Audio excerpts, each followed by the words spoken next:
Bismillahirrahmanirrahim. Assalamualaikum warahmatullahi wabarakatuh. Alhamdulillahilladzi nahmaduhu wa nasta'inuhu wa nastaghfiruh wa na'udzu billahi min syururi anfusina wa min sayyiati a'malina. May yahdihillahu fala mudilla lahu wa may yudlil fala hadiya lahu. Allahumma shalli ala sayyidina Muhammad wa ala ali sayyidina Muhammad. Amma ba'du. Dumateng panjenenganipun Romo Kiai Haji Imam Fahrudin Yahya SE.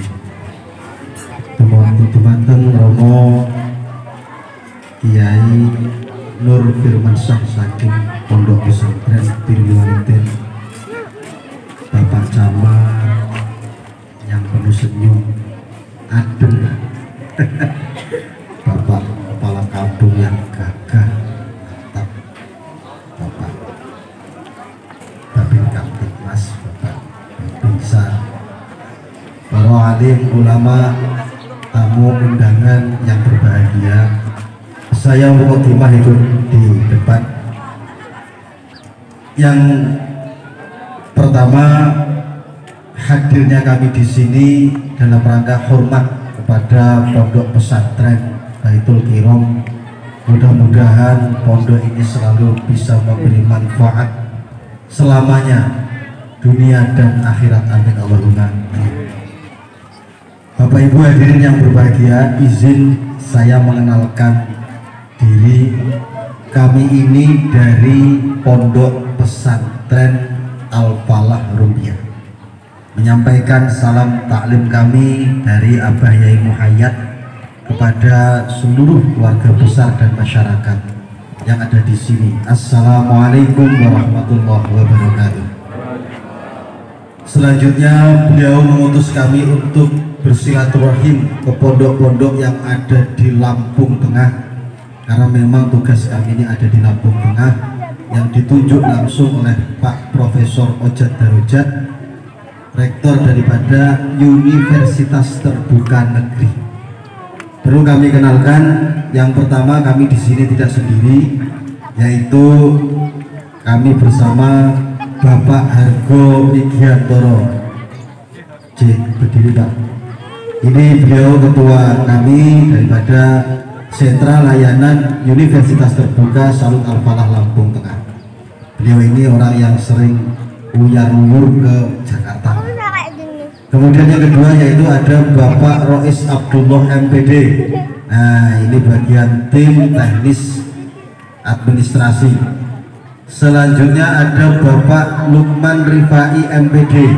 Nah, ini juga tim teknis. Dan yang terakhir ada Mas ini Pak, belum punya istri jadi tak sebut Mas. Mas Firman Nur Hidayat MPD. Nah, ini bagian dokumentasi. Saya bawa catatan Pak Samad, sebab kalau nggak dicatat lupa Pak.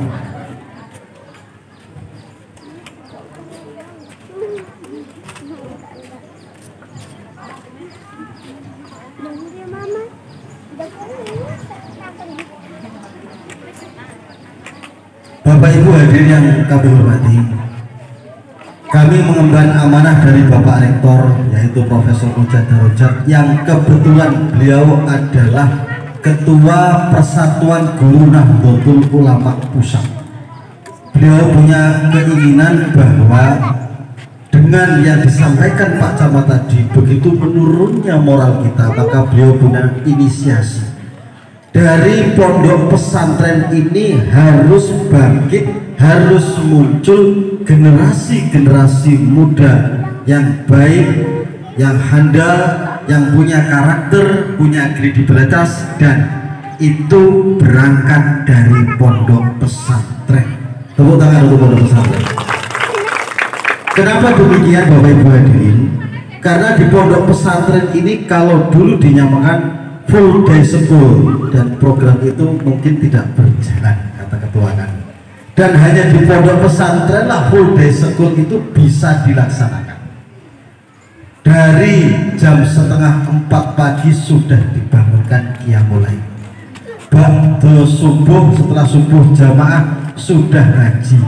Habis jam 6 masih ngaji, ditutup dengan duha. Dilanjutkan dengan pendidikan formal. siangnya habis zuhur disambut dilanjutkan dengan sawir, ba'da asar masih ngaji, ba'da maghrib masih sawir, ba'da isya masih ngaji. Inilah yang menjadi asumsi pemikiran daripada Bapak Rektor. Untuk merevolusi mental itu harus berangkat dari pondok pesantren. Tepuk tangan untuk kita semua. Hanya beliau berpikir, Pak Camat, pondok pesantren ini kajiannya kitab kuning. Beliau tidak punya kesempatan bagaimana santri ini untuk kuliah. Kenapa demikian? Kapan kira-kira di Suping Karya ini mau ada perguruan tinggi negeri? Jadi yang mau metak kepala kampung, sepertinya berat. Maka disitulah kami hadir ke pondok-pondok pesantren yang ada di Lampung Tengah untuk mengajak semua para bahyai-abahyai untuk bukan mengatakan menyempurnakan, bukan. Karena pondok pesantren itu menurut kami sudah sangat sempurna. Namun untuk melengkapi kesempurnaan itu, maka Universitas Terbuka hadir di pondok pesantren. Dan mulai hari ini, karena hari ini tadi abahnya sudah komunikasi dengan kami, maka tim teknis langsung kami bawa. Hari ini langsung akan registrasi dan akan dibuka di pondok pesantren Baitul Qirom, Universitas Terbuka Salun Baitul Qirom. Kok iyo gitu kata Pak Camat? Insya Allah benar nih Pak. Maka kami mohon arahan, bimbingan Bapak Camat, Bapak Kepala Kampung, aparatur semuanya. Mari kita jadikan anak-anak kita yang telah lulus ini tetap melanjutkan pendidikan dalam rangka meningkatkan sumber daya manusia.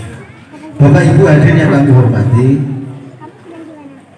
anak-anakku sekalian, lulusnya panjenengan ini bukanlah titik akhir pendidikan, namun ini adalah pintu dibuka dan jembatan emas untuk melanjutkan ke jenjang yang lebih tinggi. Kenapa demikian? Bapak Ibu hadirin sekalian yang kami hormati, anak-anakku, kalau memang kita masih punya keinginan, lanjutkan untuk pendidikan yang lebih tinggi. Kenapa demikian? Untuk pekerjaan itu nanti tidak usah kita terobsesi harus mencari uang, tapi bagaimana caranya uang mencari kita. Allah dawuh firman-Nya, wa yarfa'illahu alladziina aamanu minkum walladziina utul 'ilma darajat. Allah akan meninggikan derajat kita, derajat orang-orang yang berilmu dan beriman di antara kita. Maka sudah sangat pas sekali Bapak Ibu sekalian wali santri, anaknya lulus SMK tidak usah ditarik ulang dahulu, biar menyelesaikan pendidikan pondoknya, biar menyelesaikan pendidikan S1-nya, sehingga nanti pada akhirnya pulang benar-benar bisa berkiprah di masyarakat. Sering kita mengatakan, Kang, anakku mbok pondok niki ngopo? Arep dadi opo? Paling pol dadi model. Mulai detik ini dijawab, santri pulang dari Baitul Qirom bisa juga berkompetensi di luar sesuai dengan bidangnya masing-masing. Tepuk tangan untuk kita. Memang tidak bisa Pak, di negara kita ini memang syarat administrasi negara harus dipenuhi. Jangan berharap lulus alfiah bisa jadi camat, karena camat itu standarisasinya harus S1. Maka melalui Baitul Qirom ini insya Allah itu akan terwujud 5 tahun 10 tahun yang akan datang. Salah satu contoh di pondok kami, karena memang Lampung Tengah ini yang ditunjuk pusatnya di Al-Falah, kemarin sudah satu meluluskan hafidhah, kemudian langsung dari kabupaten datang Pak, suruh baca kitab kuning, dites hafidhahnya langsung. Kata pejabat yang di kabupaten mengatakan, Mbak, sampai ikut saya, sampai saya promosikan hakim, karena ini syaratnya sudah bisa baca kitab kuning, ini syaratnya sudah bisa hafidhah, ini syaratnya sudah S1 hukum. Jenengan ini kartu nama saya promosikan hakim. Ini adalah dalam rangka meningkatkan mutu daripada lulusan-lulusan santri. Bapak Ibu hadirin yang kami hormati, apa sih Pak keuntungan dan keunggulan daripada universitas terbuka negeri? Yang pertama, perguruan tingginya negeri. Kalau kata Pak Camat sudah, kalau sudah negeri sudah. Ini adalah perguruan tinggi negeri yang ke-45 di Indonesia. Jadi jangan khawatir, Pak, nanti jangan-jangan ijazahnya abal-abal. Tidak, ini memang negeri. Selanjutnya, bebas biaya bangunan. Tidak ada Pak, uang bangunan tidak ada. Yang selanjutnya yaitu tetap bisa melakukan aktivitas kita tanpa terganggu. Jadi yang sudah bekerja tetap bisa kuliah. Contoh, mahasiswa kami ini banyak Pak, yang di GPM, GN itu tetap kuliah bisa. Yang ngaji tetap bisa. Maka slogannya Universitas Terbuka itu adalah menjangkau yang tidak terjangkau, atau ngaji oke, kerja oke, kuliah oke. Tidak ada hambatan, tidak ada benturan sama sekali. Selanjutnya, hemat biaya transportasi. Bapak Ibu cukup menguliahkan anak di sini, tidak perlu memikirkan kendaraannya, tidak perlu memikirkan living cost-nya.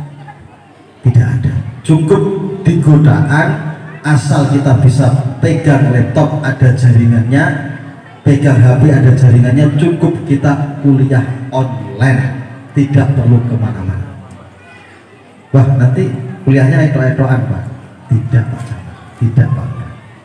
Saya merasakan, saya ini sekarang sedang mengambil ilmu hukum, turun sedikit dari S2 turun ke S1, ternyata sungguh-sungguh dilaksanakan.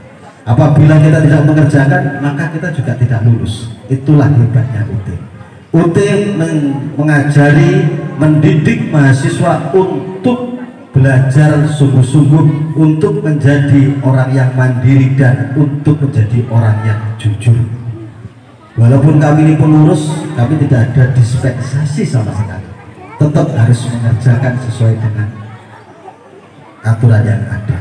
Bapak Ibu hadirin yang berbahagia, keuntungan selanjutnya, tidak ada batas usia. Pak, umur saya 60 tahun Pak, boleh saya kuliah? Boleh. Pak, saya sudah jadi aparatur kampung Pak, harus kuliah. Karena untuk meningkatkan SDM hanya melalui satu, yaitu pendidikan. Pak, guru saya ini sudah ada yang mati, kata Pak guru di SD. Gimana Pak? Bisa. Nanti bergabung di UT Salut Al-Qiro.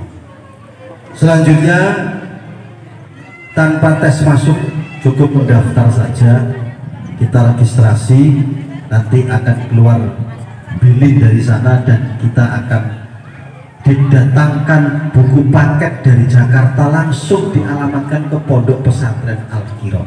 Jadi santri ini, mahasiswa ini benar-benar sangat dimanjakan, tidak perlu kemana-mana, cukup di rumah, cukup di pondok, tetap dia akan melaksanakan perkuliahan dengan baik. Banyak program studi tadi kalau disampaikan oleh Bapaknya 35, sekarang menjadi 45 program studi. Nanti brosurnya ada. Yang terbaru yaitu yang paling diuber adalah PGSD. PGSD kalau tahun yang lalu Pak, itu lulus SMA harus menunggu 1 tahun. Untuk tahun ini lulus SMA, SMK sederajat langsung bisa daftar PGSD dan PG PAUD. Nah, ini yang perlu kita perhatikan. Keunggulan yang selanjutnya apa? Alumni Universitas Terbuka ini banyak diserap oleh P3K atau CPNS. 3 tahun terakhir ini kita menjuarai predikat yang banyak diterima di CPNS dan P3K itu alumni dari Universitas Terbuka Negeri. Bapak Ibu hadirin yang berbahagia,